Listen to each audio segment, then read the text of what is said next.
Because the school system will never teach you about money.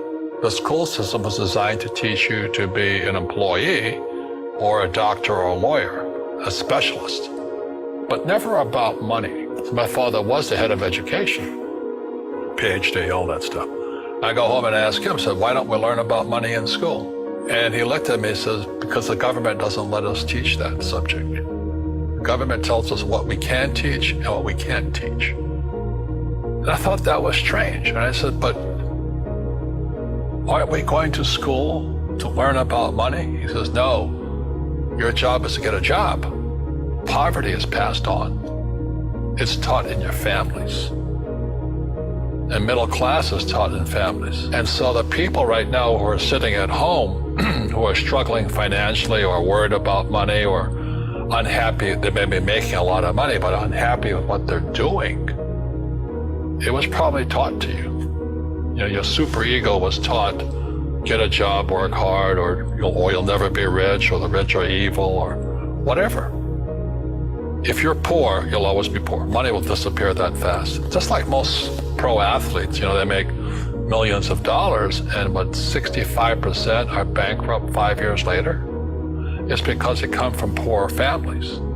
Now you tell them that, they get very angry at you. It's not, it's the rich fault. It's you guys ripped me off, and government ripped me off. But unfortunately, what Mr. Lipton was saying, it's passed down genetically. The moment I pay you, you think like an employee. Entrepreneurs work for free. You see, people say, well, why don't you give the poor money? So the only problem with that is just creates more poor people. Give a man a fish, he fishes for the day, or eats for the day. Yeah, you give a man a fish, you get a lot of people who want more fish. Don't tell people what you know. Right. Keep them poor. Poor will always be amongst us, because it starts up here. It's in their words, and the words become flesh. Well, when they say I can't afford it or I can't do that, they go down. They become what they say. And I meet so many people, I can't afford it. You think I'm made of money? Poor people say, I can't afford it, I can't do that, I don't have time. Because this is an escape. It's an escape. You know what I mean? It's easy to say, I can't afford it. Oh, I'm too tired. Oh, I can't go to the gym. When you could go to the gym. Your rich dad used to say what? How can I afford it? How can I do that? What would it take, or why should I do that? He says that a question opens the mind, a statement closes the mind. See, when you say, I can't afford it, your mind shuts down, and you become what you say. We all have fear. To be truthful, we all have fear. It's just how you deal with it. Einstein said, imagination is more important than knowledge, but knowledge empowers imagination. And what most people lack is real business knowledge, like accounting, like debt, like taxes. You gotta know that stuff, but they don't teach it in school to anybody. People who are afraid of making mistakes like they teach in school, they don't ever grow.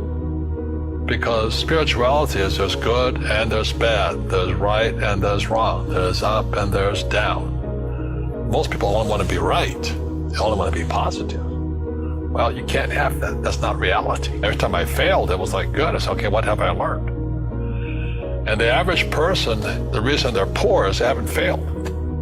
They play it so safe. They haven't made any mistakes like they taught in school. That means they don't learn anything. That's why the school system's actually fundamentally corrupt. It's anti-education. And I think what most people do is they let their parents or their friends talk about life. So afraid of failing. But failing is how we succeed.